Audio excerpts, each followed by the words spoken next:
ప్రపంచంలో శాంతి కొరవైంది, దేశంలో శాంతి కొరవైంది, రాష్ట్రంలో శాంతి కొరవైంది. దానికి ఉదాహరణే మణిపూర్. లక్షల మంది కనిపించకపోవడం, వేల సంఘాలను కూల్చేయడం.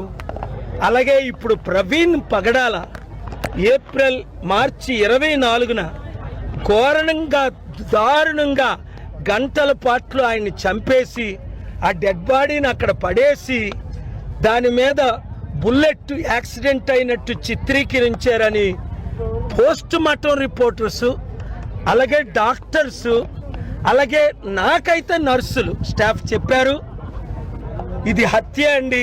ఒక సర్కిల్ ఇన్స్పెక్టర్ చెప్పారు ఇది హత్య అని. తెలిసిన ఫ్యామిలీ మెంబర్స్ మేము మాట్లాడలేము, ఇది హత్యనండి.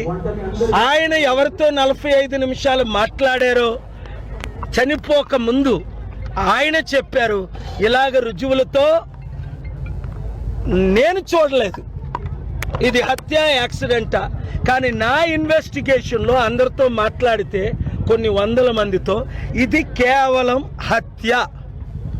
ఎవరు చేయించారో కూడా ఒకరు 2 ఫోటోలు కూడా రిలీజ్ చేశారు. పోలీసుల్ని ఇన్వెస్టిగేట్ చేయమంటే హత్య కోణంగా ఇది యాక్సిడెంట్గానే చూపించమని పైనుంచి ఒత్తిడి వచ్చిందని పోలీసులు ఇట్లా చేశారని మాకు ఫోన్ కాళ్ళు వచ్చాయి. ఒత్తిడి వచ్చిందని దానిని నోరు మూయించడానికి చంద్రబాబు నాయుడు గారు నిన్న గుడ్ ఫ్రైడే రోజుని పాస్టర్కి 5,000 ఇస్తాం అంటే అర్థమేంటి?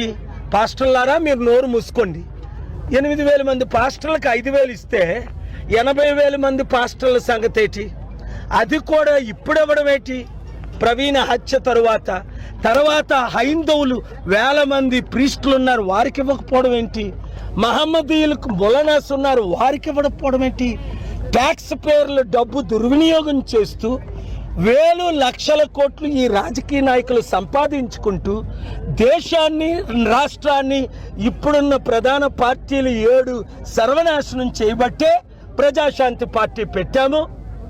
ప్రజల కొరకు, నీతి కొరకు, నిజాయితీ కొరకు, న్యాయం కొరకు, అభివృద్ధి కొరకు, కంపెనీలు తేవడం కొరకు, లక్షల ఉద్యోగాలు ఇవ్వడం కొరకు, రైతుల కొరకు, ఉద్యోగుల కొరకు, చివరికి జడ్జిల మీద కూడా ఒత్తిడి వస్తుందని కొంతమంది జడ్జిలు నాకు చెప్పారు. ఇలాగ జడ్జిమెంట్ ఇవ్వండి అని 2 జడ్జిలు నాకు చెప్పారు. రిటైర్డ్ జడ్జిలు కాదు, సిట్టింగ్ జడ్జిలు. ఎంత మీడియా ఓనర్స్కి ఒత్తిడి వస్తుంది, అరే కేఏ పాల్ మాట్లాడిన మాటలు మీరు వేయకండి అని. కొంతమంది బానిసలు అయిపోతున్నారు. ఎక్కువ మంది ఈ సత్యాన్ని నేను ఎందుకు ప్రజాశాంతి పార్టీ పెట్టానో తెలిసి గనక చూపిస్తున్నారు. కాబట్టి హిందూ, ముస్లిం, క్రిస్టియన్స్ శాంతిగా ఉండాలంటే, అభివృద్ధి జరగాలంటే, మరలా మణిపూర్ మన తెలుగు రాష్ట్రాలు కాకుండా ఉండాలంటే వింటున్న ప్రతి ఒక్కరూ 7569441275కి పటాన్ చెరువనో, కరీంనగరనో, ఖమ్మమనో, తణుకనో మీ నియోజకవర్గం పేరు ముందు పెట్టి నా పేరు మీ పేరు పెట్టి 100 మందిని చేర్చండి. ఈరోజు 1000 మంది ఎలాగైతే కమిట్ అయ్యారు, 3,000 4,000 మంది కమిట్ అయ్యారు, అలాగే మీరు కూడా ఒక్కొక్కరు గ్రూపు పెట్టండి. అభివృద్ధి చేసే పని నాది. మోదీ గారికి తెలుసు, చంద్రబాబు నాయుడుకి తెలుసు, రేవంత్ రెడ్డి తమ్ముడికి తెలుసు, కేసీఆర్కి తెలుసు, జగన్కి తెలుసు. కేఏ పాల్ వస్తేనే అప్పులు తీరుతాయి, అభివృద్ధి జరుగుతుంది.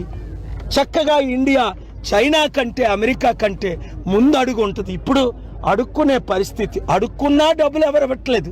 లక్షల కోట్లు అప్పు, 350 లక్షల కోట్లు ఊహించనంత అప్పు అయిపోయింది.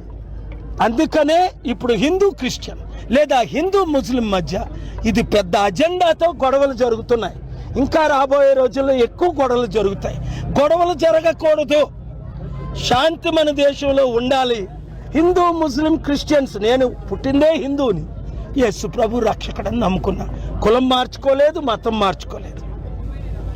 నేను ఎవరిని, ఏ మతాల్ని ఏ రోజు దూషించలేదు. అందరినీ నేను గౌరవిస్తాను. అందరూ శాంతిగా ఉండాలన్న కోరిక